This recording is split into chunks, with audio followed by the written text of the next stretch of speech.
ആലപ്പുഴയിൽ മാല പൊട്ടിച്ചോടിയ മോഷ്ടാവിനെ ഓടിച്ചിട്ട് പിടിച്ച യുവതി. ഭരണിക്കാവ് സ്വദേശി നെൽസൺ ആണ് പട്ടാപ്പകൽ മാല പൊട്ടിച്ച് കടന്നുകളയാൻ ശ്രമിച്ചത്.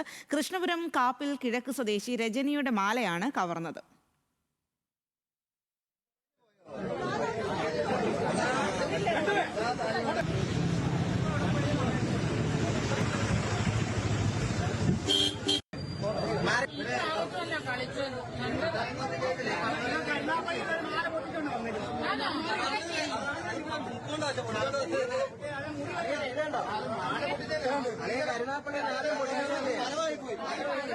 അമൽ സുരേന്ദ്രൻ വിവരങ്ങളുമായി ചേരുകയാണ്. അമൽ, പട്ടാപ്പകലാണ് ഈ ഒരു കവർച്ച നടത്താനുള്ള ശ്രമം ഉണ്ടാകുന്നത് എന്ന് മനസ്സിലാകുന്നു. ഇതിന് പിന്നിൽ ആരാണ്? പോലീസ് നടപടി എടുത്തിട്ടുണ്ടോ?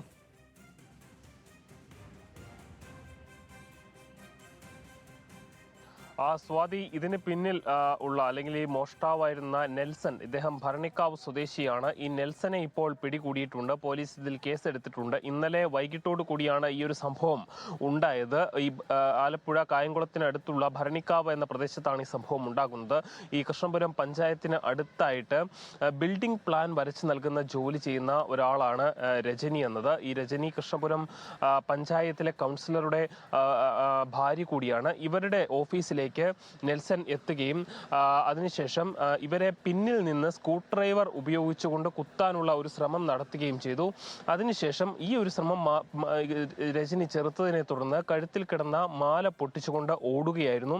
അങ്ങനെ ഓടിയപ്പോൾ തന്നെ രജനി സധൈര്യം ഇയാളെ പിന്തുടരുകയും തന്റെ മാല പൊട്ടിച്ചുകൊണ്ട് ഓടുന്നത് വിളിച്ചു പറയുകയും ചെയ്തു. തുടർന്ന് രക്ഷപ്പെടാൻ വേണ്ടിയിട്ട് ഒരു ഓട്ടോറിക്ഷയിൽ കയറി പോകാൻ ശ്രമിച്ച ഇയാളെ ഓട്ടോറിക്ഷയെ തുടർന്ന് പിടിച്ച് ഇയാളുടെ കോളറിൽ പിടിക്കുകയും തുടർന്ന് ഈ ഓട്ടോറിക്ഷയുടെ നിയന്ത്രണം വിട്ട് തൊട്ടടുത്തേക്ക് ഇടിച്ചു കയറുകയും ചെയ്തു. ഇതിനെ തുടർന്നാണ് പ്രതിയായ നെൽസൺ നാട്ടുകാരുടെയും രജനിയുടെയും എല്ലാം പിടിയിലാവുകയും ഇയാളെ പോലീസിന് കൈമാറുകയും ചെയ്തത്. ഏതായാലും അതിന്റെ ദൃശ്യങ്ങളാണ് ഇപ്പോൾ പുറത്തു വന്നിരിക്കുന്നത്. രജനിയുടെ ധൈര്യത്തെ നാട്ടുകാരടക്കം പോലീസ് അടക്കം അഭിനന്ദിക്കുന്നുമുണ്ട്. സ്വാതി.